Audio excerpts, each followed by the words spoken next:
Potpredsjednik kineske vlade Ding Xuexiang pozvao je u sredu na jačanje međunarodne saradnje radi podsticanja inovacija u nauci i tehnologiji kako bi bila postignuta veća korist za čovečanstvo. Ding, koji je ujedno i član stalnog komiteta političkog biroa Centralnog komiteta Komunističke partije Kine, izneo je ove stavove tokom govora na ceremoniji otvaranja druge konferencije za razmenu u oblasti nauke i tehnologije u okviru inicijative Pojas i put koja se održava u Chengdu u jugozapadnoj kineskoj provinciji Sichuan. Ding je istakao da Kina sarađuje sa svim partnerima na neprekidnoj primjeni plana saradnje u oblasti naučnih i tehnoloških inovacija u okviru inicijative Pojas i put, dajući snažan podsticaj visokokvalitetnoj saradnji u ovom okviru. Ding je u svom izlaganju pozvao na jačanje solidarnosti i saradnje radi doslednog sprovođenja međunarodne inicijative za saradnju u oblasti nauke i tehnologije sa ciljem promovisanja inovacija koje će koristiti čovečanstvu. Takođe je naglasio potrebu za daljim jačanjem otvorene saradnje u oblasti naučnih i tehnoloških inovacija, kao i zajedničkim istraživanjima novih modela globalne naučne i tehnološke saradnje koji donose obostranu korist i rezultate zasnovane na principu dobitka za sve strane. Pored toga, on je ukazao i na važnost podrške relevantnim istraživačkim institucijama, univerzitetima, kompanijama i istraživačkim centrima iz različitih zemalja u uspostavljanju mreža saradnje i zajedničkom rešavanju velikih naučnih i tehnoloških izazova. Zamenik predsjednika Irana zadužen za nauku, tehnologiju i ekonomiju zasnovanu na znanju, Hosein Afšin, zamenik premijera Uzbekistana Ramatov Ačlibaj Džumanijazović i potpredsjednica Narodne skupštine Srbije Marina Raguš takođe su prisustvovali i obratili se učesnicima ovog skupa koji je okupio oko 1500 učesnika.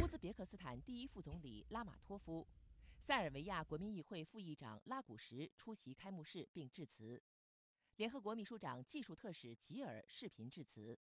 国内外科技人员、企业负责人、政府官员和国际组织代表等约1500人参加了开幕式。